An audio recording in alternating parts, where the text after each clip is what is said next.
पाकिस्तान की तारीख में पहली बार वफाक से पहले खैबर पख्तूनख्वा का बजट पेश कर दिया गया। सरकारी मुलाजमीन की तनख्वाहों में इजाफा, गाड़ियों की रजिस्ट्रेशन फीस में कमी, कमर्शियल प्रॉपर्टी टैक्स भी कम कर दिया गया।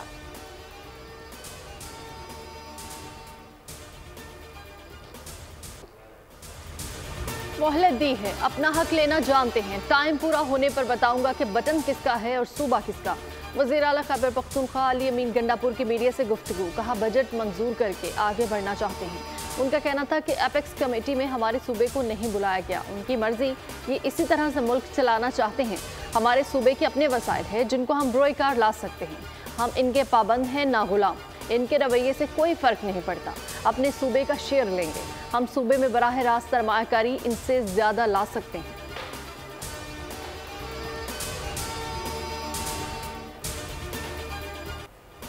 तारीख में ऐसा नहीं हुआ। सूबाई हुकूमत वफाक से पहले बजट दे। वफाकी से के हुकूमत पर बरस पड़े। कहा कि ये वफाक के बजट का भी खुद तखमीना लगा लेंगे। इनकी रेड लाइन एक शख्सियत थी, हमारी SIFC है।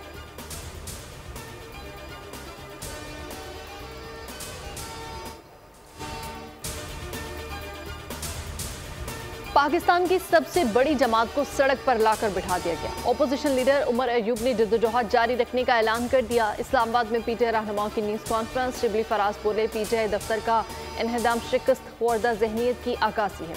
हमारा मुकाबला जुल्म और ताकत के जरिए किया जा रहा है। रऊफ हसन बोले, बानी PTI जेल में पहले से ज़्यादा मजबूत हो गए हैं। हम ना झुके हैं ना ही झुकेंगे। मारना है तो मार दे। लतीफ़ खोसा ने कहा कि हमें पता है अहकाम कहाँ से आते हैं। हम जजेस के साथ खड़े हैं। तौहीन अदालत वालों पर आर्टिकल 204 लगेगा। अली मोहम्मद खान ने कहा कि जब आप स्कूल में थे तब बानी PTI दुनिया भर में पाकिस्तान का झंडा लेकर फिरता था।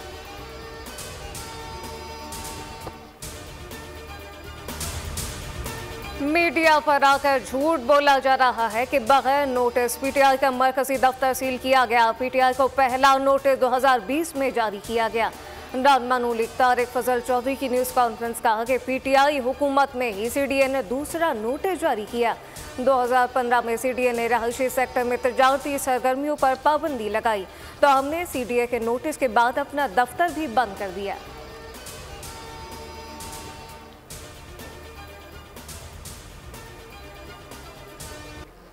हुकूमत ओछे हथकंडों पर उतर आई। PTI दफ्तर पर धावा शर्मनाक है। शिबली फराज का मरकजी सेक्रेटेरिएट ऑपरेशन पर के खिलाफ सानिद इजलास में एहतजाज। कहा हुकूमत सियासी तौर पर तहरीक इंसाफ का मुकाबला नहीं कर सकती। ऐसी हरकतों से जमहूरियत नहीं चलेगी। अगर इसे सियासत कहते हैं तो हम ऐसी सियासत छोड़ने को तैयार हैं।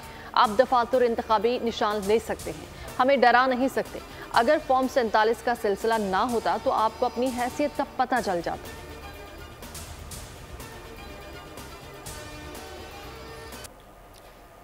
अपने गिरबान में झांके, क्या हमारी आंखों ने ये मनाज़िर नहीं देखे। 2 माशाअल्लाह भुगत चुके हैं। वज़ीर कानून आज़म नज़ीर तार का शिबली फराज को जवाब, कहा कि 2018 से 22 तक जो हुआ किसी से ढका छुपा नहीं।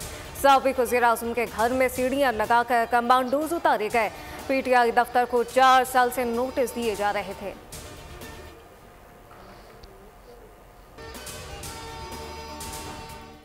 ईरानी सदर इब्राहिम रईसी की तदफीन की तैयारी। मरहूम सदर को आज बाद दोपहर रोज़ा इमाम रज़ा के अहाते में सुपुर्द खाक किया जाएगा। इब्राहिम रईसी की मैयत आबाई शहर बिरजन से मशहद मुंतकिल की जाएगी। नमाज जनाजा रोज़ा इमाम रज़ा के सहन में अदा होगी। हेलीकॉप्टर हादसे का शिकार इब्राहिम रईसी और रफ़क़ा की नमाज जनाजा गुज़िश्ता रोज़ तेहरान में भी अदा की गई थी।